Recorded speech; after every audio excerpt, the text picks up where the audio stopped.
এটা একটা বড় স্ক্যাম। আমরা শরণার্থীদের নামে যাদের সার্টিফিকেট ইস্যু হয়েছে, যারা সিএতে পারমিসেবল, তাদের কিচ্ছু করব না।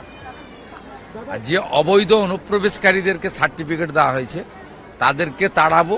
আর তাদের যারা সার্টিফিকেট দিয়েছে তাদের প্রথমে ডিপার্টমেন্টাল প্রসিডিংস হবে, সাসপেন্ড হবে এবং জেলে যাবে।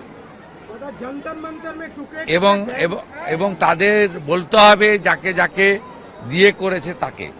এবং আপনারা পশ্চিমবঙ্গে এগুলো সব সিপিএম করে গেছিল, মানে এই বার্থ সার্টিফিকেট নয়, বার্থ সার্টিফিকেট ডেথ সার্টিফিকেট দেওয়ার অথরিটি ভারতবর্ষের কোনো রাজ্যে নেই।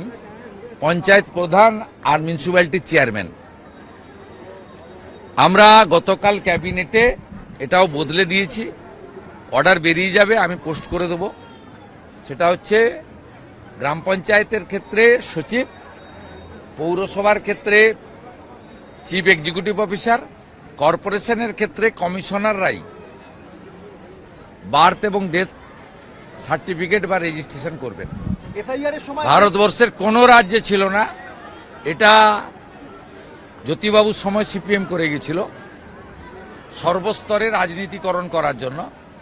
আমাদের শুধু 15 বছরের জঞ্জাল সাফ করতে হচ্ছে তা নয়, মহাশূন্যে বিচরণ করা অস্তিত্বহীন